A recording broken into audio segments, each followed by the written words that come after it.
I've seen people, they're like, I need to hire a COO. I read a book, gotta hire a COO. And I'm like, you don't even have an assistant. Welcome to a special edition episode of the Game Changing Attorney Podcast, featuring some of the most forward-thinking ideas and insights when it comes to attracting and hiring A players. You don't need a COO. You need to learn how to work with an assistant, let alone a COO. COO could cost you $300,000. An assistant could cost you as little as $10,000 a year full time if you want to go international.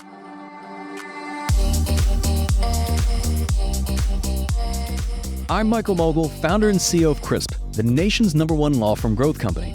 I've built my business through practice, not theory. Crisp started with just $500 to my name and has grown to over 8 figures in revenue over the last few years, earning a spot on the Inc. 500 list of the fastest growing private companies in America. Our approach has been to take everything we've learned about generating massive growth within our own organization and help the country's most ambitious and committed law firm owners do the same for theirs. In each episode of this podcast, I sit down with innovative market leaders from the legal industry and beyond to learn from those who thrive in the face of adversity, challenge the status quo, and define what it means to be a true game changer. Today, we're looking back at my conversations with podcast guests who have redefined the hiring process. As you'll see, the hiring process is important, no matter what industry you're in. A great team needs a great leader, both of which require intentional action. From attracting top talent to onboarding and retaining key players, this is an episode for those looking to level up. You have to treat recruiting the same way that you treat sales. And it's not about how many people can you get through the door. It's really about how many impressions can you make on the outside world for those people to want to work here. That's coming up on the Game Changing Attorney Podcast.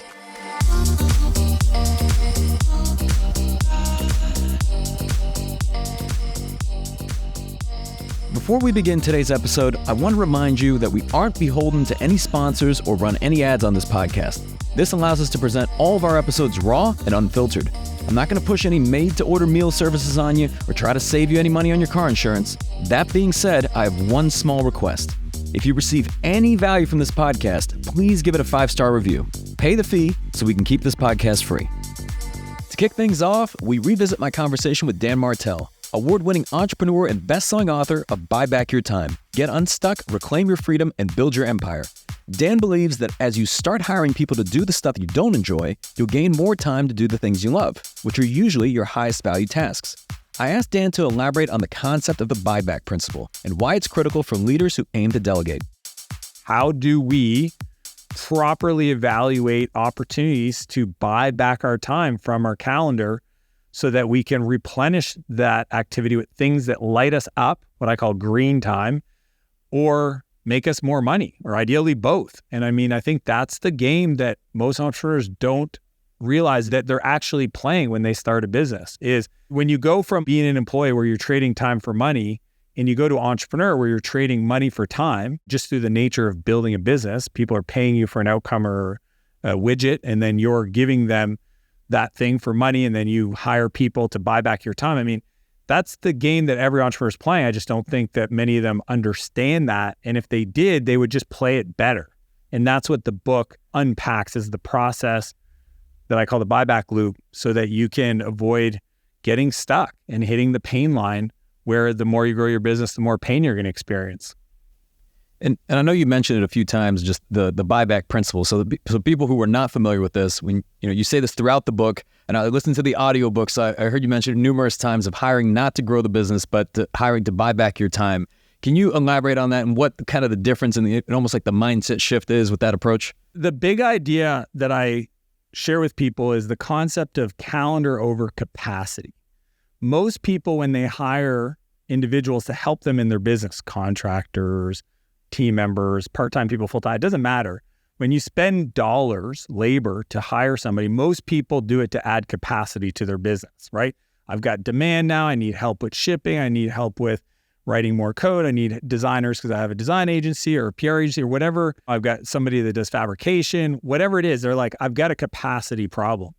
The challenge with that is you could hire people to add your capacity, but it actually doesn't make your life better. And if anything, it adds complexity, right? More people means more things you have to manage. And if you haven't bought back the lower value tasks to free up your time to go do the higher value stuff, then that's where you end up building a business that might have grown in top line revenue, but you actually make less profit because you hire out a sequence, right? In the book, I talk about this concept called the replacement ladder, and it's really the sequence of hires in the order that costs the least amount of money, dollars, to gain back the most amount of time, freedom, to then for you as the CEO to do the activities that light you up, that make you the most money. And if you keep making your trades using the buyback principle through that lens, then it's almost impossible for you to grow the business and not enjoy the process, because as you do it, you're using your calendar as the map, as the auditing place, right? And I teach time and energy audits. Even today, this week, there's one meeting in my calendar that's orange, that's not red, but it ain't green, that I now have to find a way to get out of, to either hire somebody or delegate it or cancel it. Honestly, sometimes we just got to delete. And the moment I do that, now my whole week is exciting. There's no aspect of my week where I'm doing something that I want to absolutely, truly enjoy and love. And that's just a really powerful place to get to. So I just really want to teach people the philosophy of, we don't hire people to grow our businesses. We hire people to buy back our time. If we do the second, we get the first. But if we do the first, we don't always get the second. And I know you mentioned this earlier, if we could dig into it a little bit, just the replacement ladder. It's just fascinating kind of going through the rungs, because I think a lot of times entrepreneurs got to go about this backwards, right? Like you gave the example of hiring the COO before hiring the assistant. Can you go through what some of the rungs are in the replacement ladder? Yeah. So what's fun about the replacement ladder is, I remember when I was working on that part of the book, I reached out to my buddy Alex Hermosi and I was like, hey, because people kept asking me, if you're starting from zero today, what order would you hire people for your business? And I just like that thought experiment. This is an interesting one. Everybody's got their different origin story. Some people get it right. Some people have to fix it. But if I had a blank slate and I'm following my own process and I had to design what's the sequence of hiring and what do they take off of my plate, what would I give people as an answer? And I was talking to Alex, and there's only one of them that we could go back and forth, but I'll share which one it is in a second, but I'll tell you where we start. We start at the bottom with administrative, right? And that's usually entrepreneurs that feel stuck, where they just can't grow because they don't have enough time to get the current work done. The way to get the administrative stuff off your plate is focus on two outcomes, which is your inbox and your calendar. And that sounds scary for a lot of people. And when I say inbox, I mean 100% somebody else manages all emails that come to you. In any normal world back 50 years ago before the internet, it would be weird for somebody to walk off the street and just interrupt you in your office. Yet today, that's what inboxes have become for most CEOs, is a public to-do list of other people's priorities, especially strangers, on your time. So right off the gate, the administrative person should take over processing and then sorting through. And again, I teach it in the book, all your inbox, and then managing your calendar with you, right? So giving them a template for here's what my perfect week looks like. Again, another framework I teach. And then having them collaborate with you. And I just have a daily meeting every day with my assistant, and we just review the calendar. It's just one of the agenda items to just make sure it's directionally accurate, the things I'm working on, the goals I have set for myself, the space I need for the different projects, the conversations I want to have, they're all in there. People are confirmed. If something cancels, replacing it with things that are high leverage, high value. I mean, I've had so many people, tens of thousands of people are reading the book every month, and I'm getting messages on Instagram and LinkedIn. People are like, I bought back 30 hours of my week. I can't believe it. I don't know how I was doing this before. Thank you. So that's level one. Level two is delivery. This is somebody to help you with delivering the value that you've sold to a customer. So you can call this fulfillment. You can call this customer success. You can call it whatever. But essentially, now that I am the person who's got this specialty thing that I know how to do, and I have somebody managing my inbox and my calendar, I need to now have somebody help me learn the work that we're doing. In law, that would be the paralegal, right? And then that way I can start to offload some of the delivery stuff. And for me, it's all about the onboarding and the support. As soon as I sell something, I want to give that contact to somebody else to process the onboarding and collect all the information, the payments, the billing, all that stuff. I don't need to be involved in that.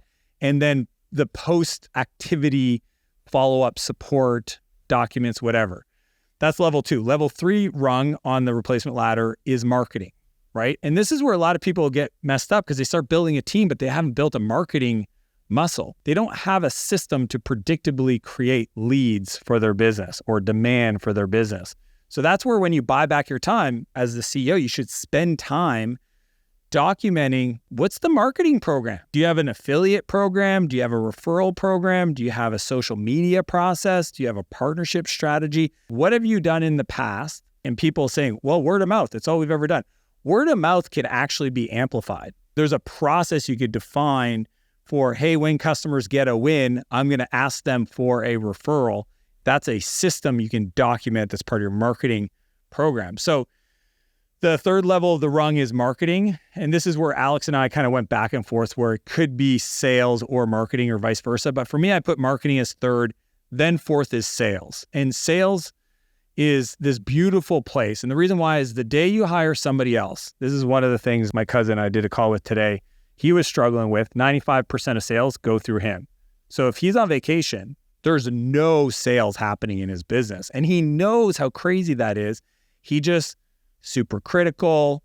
Nobody can sell like him. So I just showed him, how do you break apart the different aspects of the sales process and just start with qualification calls and emails. Just give that to somebody else. Have them ask the 7 questions. If these things are true, move them onto your calendar. But other than that, you should only be doing calls that you know are high quality. But hiring somebody to take over that whole function because you've documented it and somebody else can sell for you, I call this the freedom level of the rungs, because this is now the first time, if you think about it, Michael, you have somebody else generating demand, somebody else enrolling those people into your product or service, and then somebody else onboarding that customer into your business for you to just do your magic.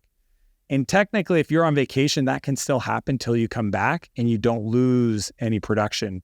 Your calendar might look a little different when you get back, but that is a beautiful place. And we're talking 4 hires, not 15, not 25, 4 people hired in the right sequence now gets you generating money while you're sleeping, which is the ultimate dream of every entrepreneur. And then the 5th level of the rungs of the replacement ladder is leadership. And I call this essentially your executive leadership team. This is when, as your business grows, you don't hire people to get them to buy back your time. You hire people to own an outcome or a department. And I think that's a big idea that people have to wrap their head around. It's like, how do I hire somebody to run marketing? How do I hire somebody to run sales? How do I hire somebody to own fulfillment or account management, and then work through them to build out the organization below them so that I only maintain 5 to 7 direct reports? And that's my recommendation for most people. We don't ever want more than 5 to 7 direct reports. If you've got a dozen, I know what your life looks like. I know where your head's at. It's not fun, right? And unfortunately, the pain line usually happens at about 1.2, 1.3 million in revenue and about 12 people. When I get the call and entrepreneurs are like, okay, I can't do this. I'm clearly doing it wrong. Tell me how. And I'm usually like, just get the book, follow the process, call me if you're confused. But the replacement ladder clearly outlines that sequence, because I think sequencing equals success. And if we follow that, it's really impossible for you to build a business that you grow to hate. Next up, we revisit my conversation with workplace drama expert, leadership and team culture consultant, and New York Times bestselling author Sai Wickman. In the world of HR and management, the desire for employee happiness and engagement is a recurring theme. However, Sai challenges conventional wisdom, urging us to look beyond survey responses when making critical decisions. They're interviewing the victims on how to keep victims happy. And yeah, it's a huge flaw. One of the surveys I talk a lot about to show how this can be flawed is Gallup interviewed people leaving their position and asked them the main reasons they're leaving. And I think it was like 50% of them said they're leaving because of their leader. So leaders got this big slap on the hand. It didn't matter how you led. If people didn't like it, they left. So we did something a little bit novel. We said, rather than ask people why they left that job, which you're just asking for an excuse, we looked at the same people over time, why they left multiple jobs. So when you track them over time, it's weird. They left all 4 jobs because of the leader. So then when does it not become about the leader anymore? So there's one thing to get a survey to build the headline you want to lead with on your next book. And there's another, writing a book, reporting out about really good research. And there's a lot of really good research lacking in HR and leadership. How much of this is you brought somebody who was high drama into the organization and you just hired incorrectly versus this is just something that you need to mitigate on a continuous basis, regardless with the people you already have? The answer is both. The way to I always say, if you've got drama, you either hired it, you allow it, or you are it. Those are really only the three types of drama in your organization. Do you have a good way to screen this on the front end when you are hiring to potentially identify that this person could be high drama? Because there's been we've seen some Academy Award winning performances during interviews. Yeah. You see great resumes, they do great on assessments, and then, a few weeks in or a few months in, you're like, this isn't the person from the interview. Exactly. It's like, what did you do with the person I hired? A couple of things that I tell people. First of all, get really clear about what's important to your organization if you're committed to a drama-free or at least drama-evolving organization. And I say this because we believe they did the bait and switch, but a lot of times we're the ones doing the bait and switch. We don't believe people when we see, the first time. We don't believe them the first time they show us who they are.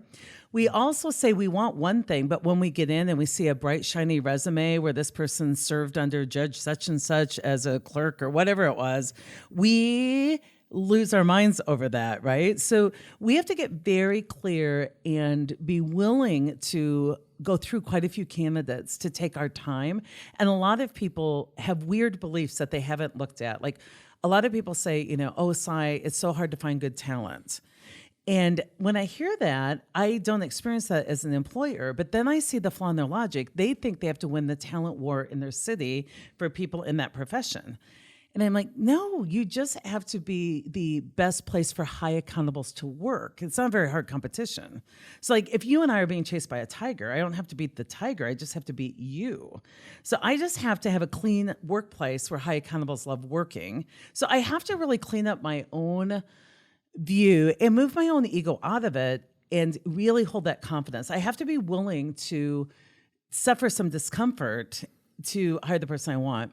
The second, way is rather than waiting for the interview as your data point, I like to always be recruiting. So if someone is serving me dinner and they handle a tough situation well, I'm like taking note of that because I can teach you to be a receptionist or I can teach you to be my personal assistant, but it's harder to teach some of this other stuff.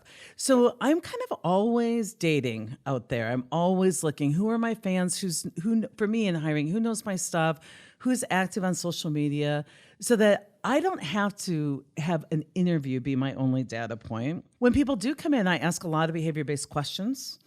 Tell me about a time in the last 2 weeks. I make it current, so you don't have to go back to the one time in college you screwed up. Everybody's screwed up in the last 2 weeks. Tell me a time in the last 2 weeks you've screwed up and that you didn't deliver what you promised. And I let them tell me that. And I listen. Do they start out with, my boss was a nightmare, I got this dumped on me? If they start out with a backstory, they're not yet my candidate. And then I'll say, I listen for eyes. Sai, I didn't properly scope this, and so I ended up in a situation and I needed to, I love the word I. And most of us in interviews, they're egotistical if they use the word I. No, if they're claiming credit, it's ego, but if they're owning it, it's important. And then I ask them, if I didn't hear the word I, what's your part in that? And then I test people. So I don't just have people come in. I have people for interviews. I have people come in shadow, and I test them. As simple as I have my assistant call me out of the interview, and I have her sit down, and I just say, I'm on question 3. Why don't you continue? And I want to see how they handled that. Are they resilient? Do they disrespect people younger than me? Because my whole company is young. So there's a lot of things I do like that. And then just because you hired them, I don't know, depends on the state you're in. We have 90 days probation. And if you can't live up to your interview, we'll either extend it, but probably at my company, we'll just say, we're going to be testing you and you're going to be testing us in 90 days. And that's tricky. A lot of people say, well, nobody's going to risk coming to you if they know they could lose their job in 90 days. Oh, yeah, high accountables will, because high accountables have nothing to fear. But let's say, you see this with sports teams a lot. If you're wanting your organization to be world-class, and it isn't today, and you know what accountability it takes to get there, but you've had people there for 10, 15, 20 years that have gotten used to a certain standard, and you're about to raise that standard significantly for them, can you really get that organization to where it needs to be without just cleaning house? Absolutely. Absolutely. One of the ways that we keep ourselves from taking any action is the ego story that if I raise standards, I'll lose everyone. And that just doesn't play out in the actual facts. You have 3 groups in your organization. You have a group that you will lose and you should lose because the fact that you're thinking a warm body is better than no body, or that there's nobody else out there. And then you'll have 2 other groups. You'll have people who will be thrilled that the standards are higher and that people are going to be held to those standards because they were already meeting those. Unfortunately, you took work away from the people not doing their work and you gave it to the people who are overperforming. And then there's the middle group, and they will come your way. They are highly influenceable and they will come your way. So when people say, Sai, I have these people here, they've been here 10 years, they're good people, they're doing bad math. It's not about, just because somebody's been here 10 years doesn't mean they have the skills to take you to the next level.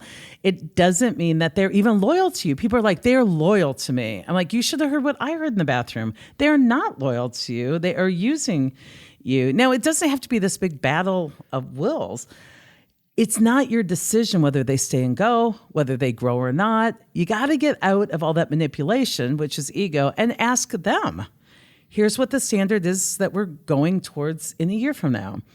Are you willing to join me on that path? I will support you. I have responsibility in this. I've let you sit for a few years, so I will jointly help train you up. But are you willing to go there? And your willingness will become obvious to me with your growth and your development. And if you're not willing to go there, it's okay.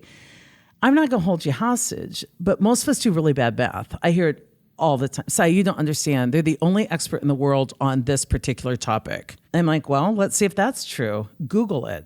Oh, that's right. You can buy that talent. You can rent it. You can there's 100 ways to get that expertise. No one is an expert anymore in, their own right. And then a lot of people are like, Sai, they're a rock star. I mean, they can't get along with anybody, and I have to give them a private office, and I have to have a handler. And I even at times have to, sometimes take 3 approaches to talk to them. I have to see what mood they're in, but they're a rock star. And I'm like, stop calling them a rock star. It's not technical performance any longer. That's almost pass fail. The true value of an employee, they need to deliver what the organization requires. A lot of people have technical knowledge, but they won't deliver it for the organization. They hoard it. They have to deliver what the organization requires, but then they have to be growing and developing, so they will assure us they'll be relevant into the future. And then a big number most people don't think about is, what's their true cost? What's the cost of them in addition to their salary and benefits? What's their freak out factor? What's their, maintenance fee? What is their hassle factor, their drama quotient? And a lot of people, the ego forgets that stuff and accepts it as the cost of doing business and overvalues the other stuff. We really do poor math. I once had a neurosurgeon, the only one in a 3-state area, but I didn't lie to myself about it. We had him come through a different exit. We limited his interaction with staff. We didn't pretend that this person was a rock star. We pretended, or we didn't pretend. The reality was he was a decent surgeon, although even a surgeon needs good team, skills. And he was all we had for now. But I think it's important because that's where people emotionally blackmail you. In a lot of cases, people are like, well, if they left, they would take all my customers with them.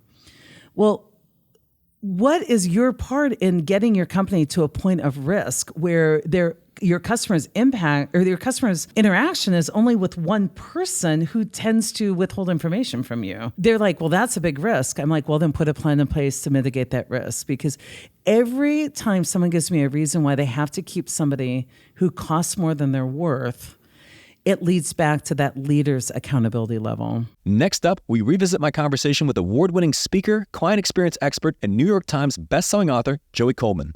In his newest book, How to Never Lose an Employee Again, The Simple Path to Remarkable Retention, Joey takes a deep dive into the 8 phases of the employee experience and shares a clever mnemonic device for leaders to remember and act upon them. The reason all of them start with A is because I want employers to kind of think that if you get each of these phases right, it's like getting straight A's on your report card. Your employees are feeling that you're firing on all cylinders and you're delivering across the entire experience. So we start with phase 1, the assess phase. This is when a prospective employee is trying to decide whether or not they want to come work for you. They're looking at your job description, your one ad, your classified ad. They're getting a feel for the position and role. They're probably going on the careers page or the About Us page on your website to get a feel for, well, what kind of people do you employ and what's the culture like in your organization? In this day and age, they're probably checking to see if they know anyone on LinkedIn that already works at your organization that they can get some inside scoop about. And then they're going through your hiring process, whether that's submitting an application, submitting a resume, filling out a form, letting you know that they're interested in the position, and then going through whatever your hiring process is as far as submitting videos, submitting portfolios, doing interviews, all of the things that are leading up to a decision on whether or not they're the right fit for your organization, which brings us to phase 2, the accept phase. In the accept phase, 2 interesting things happen. The employer says, this is the person I want, and they extend an offer. And if we're lucky, that candidate accepts the offer. They transition from being a prospective employee to being an actual employee. We then come to phase 3, Michael, which this is a phase that most business owners, to be frank, don't spend any time thinking about. We've all probably heard of the concept buyer's remorse. Phase 3 in an employee context, the affirm phase, is new hires remorse.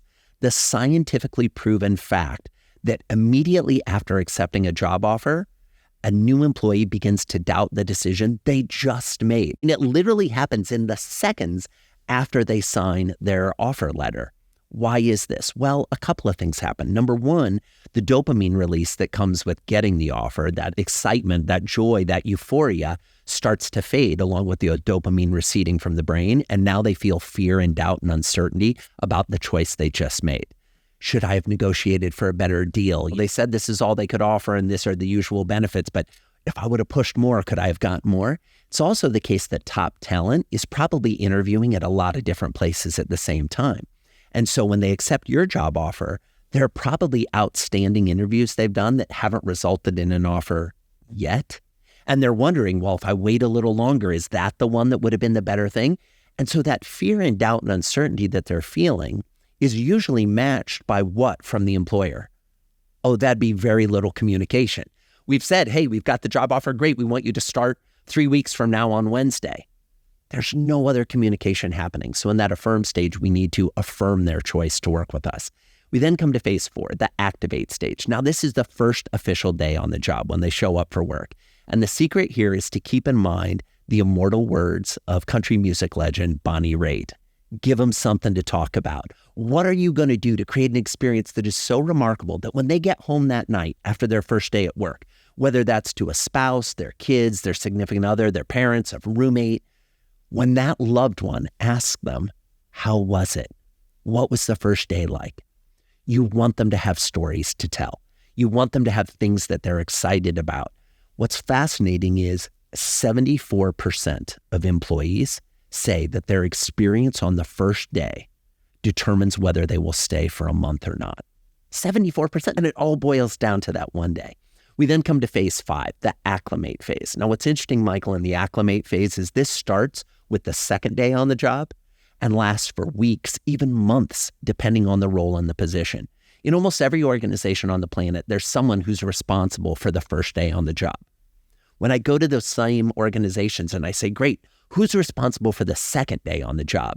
It's like, cue the crickets. No one's responsible for that. So what are you doing to help acclimate those folks to this new role, their responsibilities, the relationships they're going to have in the organization? And how are we building that over time instead of trying to fire hose them all in the first day? After they acclimate, ideally we come to phase 6, accomplish, where the employee achieves the goal they had when they originally decided to work for you. See, every employee has a vision of what they're hoping to accomplish. But as employers, are we tracking that? Are we paying attention to that? Are we marking their progress and calling out the milestones that they achieve? Probably not as much as we could. We then come to phase 7, the adopt phase. This is when the employee becomes loyal to you and only you. Most people listening to this podcast or watching this show will realize that they have some employees that are adopters. They're loyal, they're committed. What have you done to tell them that you recognize their commitment? What have you done to show them the appreciation for their loyalty and commitment? It's not enough to just keep paying their check. And last but not least, we finally come to phase 8, the advocate phase, right? This is when the employee becomes a raving fan singing your praises far and wide. Few key things to look at in the advocate phase. Number 1, How many of your employees are unprompted going on and writing reviews on Glassdoor? Are they writing them because they're excited, or are they writing them because you asked them to write them? Number two, how many of your employees are referring new people to you? Lots of times when I work with my consulting clients, they'll say, oh, Joey, our employees are all advocates. I'm like, great. Let's look at the last time you had an open position. How many of the candidates you interviewed came from internal referrals versus your marketing and promotion efforts? Cue tumbleweed again. They're like, oh, well, only one or two, but that's maybe because, well, it's probably because you actually don't have advocates, or the advocate didn't even know you were hiring. A huge percentage of employees say they don't even know what positions their employer is currently hiring for. This is low-hanging fruit for any organization. The last thing I'll say when it comes to advocates is advocates aren't just limited to your W-2 employees. Advocates can be anyone who ever worked for your organization. And the best thing you can do as an employer is to make your offboarding when an employee leaves as remarkable as the onboarding was when they came in. So many employers, it's like, oh, you're leaving? Let me throw a match and burn that bridge. You're dead to me. I never want to talk to you again. And it's like, why not have that person as an advocate in the marketplace who, when asked, hey, where's a great place to work? Or I'm thinking about applying at this place, they go, oh my gosh, that was the best place I ever worked. They're amazing there. You should totally apply. If we get these 8 phases right, we get increased productivity, increased engagement, and the type of retention that most employers are looking for. I appreciate you, especially that last part, because that was going to be my next question, just building the case for doing this, because I imagine there's going to be a lot of people who listen to this and they say, wow, that sounds like a lot. I don't even know where to get started. It's going to require a lot of time. This might require a lot of money. What would you say to that? It's definitely going to require attention and effort. Time depends on how deep you want to go. Money, don't get caught up in that, because a lot of this stuff you can do for less than $100. It's more about you making the concerted decision as the employer that I want to create remarkable experiences for my people. It's never about the money you spend on them. It's about the emotions they feel when they interact with you. So what are we doing to kind of create that connection? And don't just take my word for it. Research that was commissioned by Glassdoor shows that employees who have a strong onboarding experience, so we get that first 100 days right and they feel connected to the organization, it's an 80% increase in productivity and a 70% increase in retention. I don't know about you, Michael, but I don't want to just be the guy who's like, oh, love on your people, treat your employees well. That's great. But the CFO, the bean counter in your office is saying, well, show me the money, Joey. Where does this? It leads to less money being spent on hiring new people. Because to me, one of the most shocking statistics in the book is the cost of hiring a new employee is somewhere between 100 and 300% of that employee's annual salary. This is real money. This isn't just like, oh, it's all about emotions and feelings. Yes, that's part of it, but it's about your bottom line as well. With that specific statistic, I think that doesn't even include the cost of replacing them, training, onboarding somebody new, transferring that knowledge. Absolutely. So there's all of this cost that I think many employers just don't even see. So it pays to do it the right way. And I want to dig into some of the phases that you mentioned, particularly around just the early phase, like right when we talk about like recruitment and attracting top talent. What are some of the strategies that you've seen exceptional organizations do? I mean, particularly with job postings. Yeah, so my favorite thing to do in job postings is to figure out a way to bring forward the experience of what it's going to be like to work there. So many job postings, if I were to go to the typical company's website or their Indeed or LinkedIn page where they have their job listing, and I was to pull that, and I was to erase their logo and name and replace it with any of their competitors, no one would be able to tell the difference. So the first thing we need to do is make our job postings about our organization and really let our brand spirit shine through. Now, that doesn't mean you go on and on about who you are as a company. What you should do is go on and on about what it's like to be an employee. Have quotes from existing employees. Have testimonials from people who are currently in the job you're looking for. Real names, real people talking about their experience. Some of the most innovative companies I've seen are doing things like creating a page on their website where for every position, they have videos and testimonials from people in that current role talking about what a day in the life looks like. Imagine applying for a job and going, gosh, I wonder what it would be like to be an account manager at Acme Corp.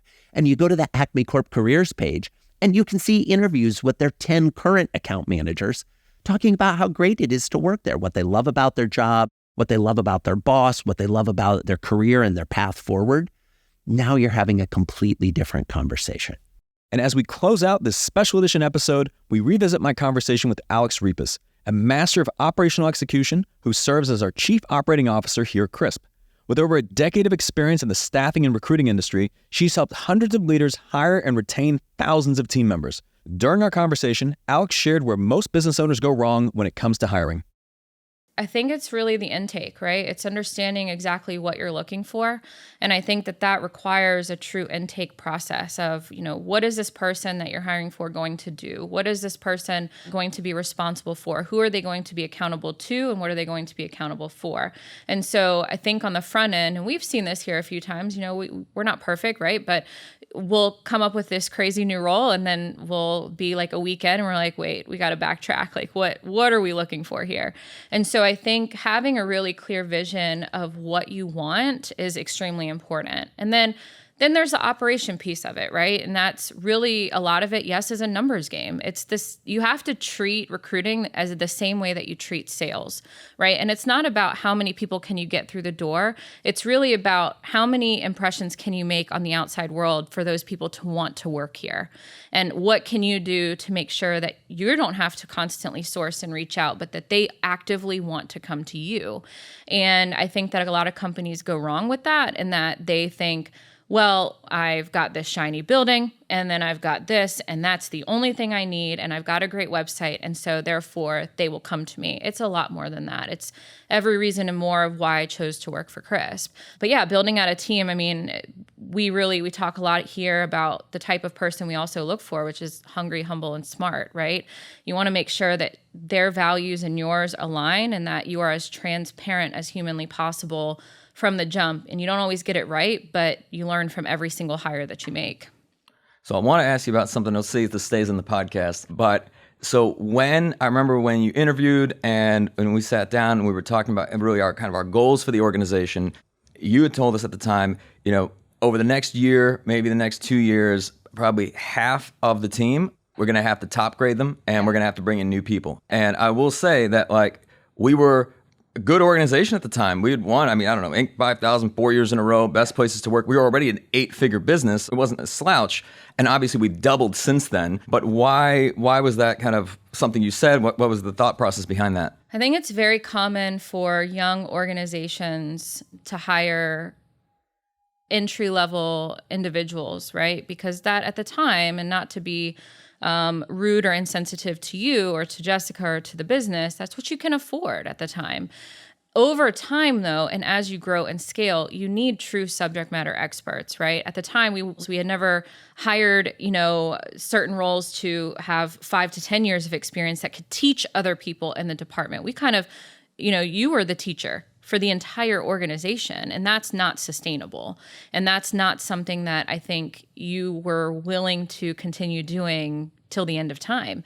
And so it's a huge investment. It can be extremely tumultuous, and at the same time, a lot of people will not understand it, right? And so you take a little bit of a beating for a little bit, and then over time, you end up with a really, really amazing team with a variety of different skill sets, a variety of years of experience, where you're able to really grow everyone in the room. And it did end up happening. Yeah, absolutely. So then, And then on that note, something that I think that has really always impressed me about you, and I think is amazing, is that when we've had to part ways with certain team members, in most cases, they're leaving with by giving you a hug. How do you do this? I think you have to remember that that is the most difficult part of the job. It is not fun. Those days that I have it and I don't emote, I'm not a big emotions person, I have a huge pit in my stomach. I get very much so a lot of anxiety when you're letting someone go. You're affecting their life, right? And their family's life. But at the same time, I think when you're transparent throughout the process as to how their performance has been and what's going on, they tend to walk away with a little bit more respect for you than they would if you just let them go without any type of explanation or, without anything along the way. And so it is very important for me to let them know that we are here for them. We've helped out plenty of people, you yourself have, of finding new positions or connecting them with other people. Just because they're not the right fit at Crisp does not mean that they can't go and do the same job or be the right fit at another company. And so I think that that's really important, is that you still show the value that they have added here, even if it was for a short time or whatever it may be. One of the other initiatives, I know this was a big initiative of yours, probably at this point over a year ago, was career paths. And I know when organizations think about career paths, I guess if you can kind of speak to the thought process behind it, what was involved, what's been the outcome of that. Obviously, people are familiar with career paths but most organizations don't have them. Absolutely. And I think that this really needed after the pandemic, right? Like people really wanted to understand where they could go and what they could do and what their path was and what was going to take them from A to Z in the fastest time frame or the not fastest time frame, whatever it may be. But it was a fun initiative. It took about 6 months to create. You have oh my gosh, we have over 30 roles here. And so each of those roles needs to see, hopefully at least a 4 to 5 year vision for themselves. Not every person is going to want to be in leadership, so you had to think about that. Not every person is looking for, monetary, so you have to think about that. But I think, we initiated them and they'll constantly be tweaked, right, as we move forward. And I think we've talked about how we'll kind of look at them every single year, especially given that it was the first iteration. But it was really important for me that when people came in their first month here, they could see what they could do to move to the next step and to really drive themselves forward. And I think what that does for people is it gives them a goal, a bigger goal, right? Like you have your goals every single month of what you need to achieve in terms of your KPIs, but this gave them something to look forward to in the future in working with Crisp, which really helps from like a longevity perspective too. And I think one of the other important things around the career paths was that they were not tenure-based, right? So It wasn't just you simply existed and you breathed oxygen and that was how you grew. And to your point, I think there was a lot of factors in the sense that, there's ways that somebody can grow. They can become more specialized in the existing role if they're in. They can move to more of kind of a management track where they're, leading other people. Yep. Their accountabilities can evolve. Like if you could speak to some of that. Yeah, I think that there's a lot of different components and people want to learn, right? So you have to add a training aspect to it. People want monetary changes. They want financial growth as well. They want to grow their family. They want to grow, their net worth. They want, to invest in things. So you had to talk about, what would that monetary change look like as well. But the biggest part is I personally do not believe that you should just get a raise every single year for the simple point of being here for a year. Loyalty is a huge part of being at an organization. And I think it's very important as leaders to look at that too. But you can have an extremely loyal team member that does not perform well at all. And those are the hardest to part ways with.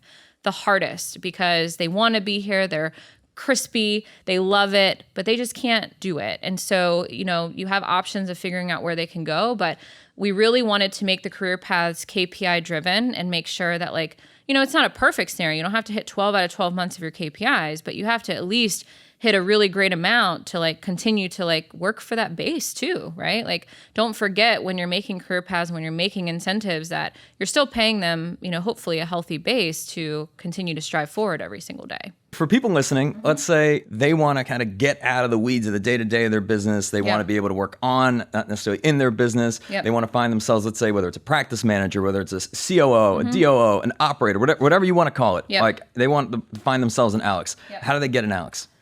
The first part is, as an owner, what exactly you want to do, right? We always talk about your unique ability and what it is that your dream and vision and goal is. And then, so I think that has to happen before you actually find someone. It really has to be what is it that I want to do on a daily basis? And that can take a little bit of time to kind of formulate.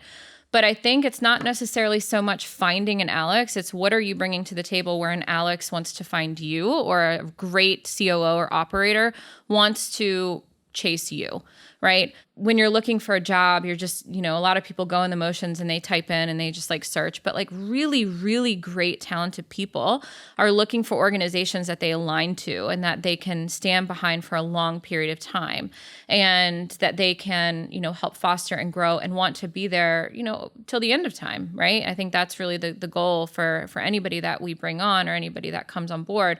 But I think it's really more so about how you're branded and what you stand for and like what you're putting out there to the universe that makes you attractive more so than what attracts this person, or why this person would want to, come here or so forth. I want to give a huge thank you to every guest who's joined me so far this year on the Game Changing Attorney podcast, and I want to thank you for listening to this podcast and for your commitment to learning and growing as a leader.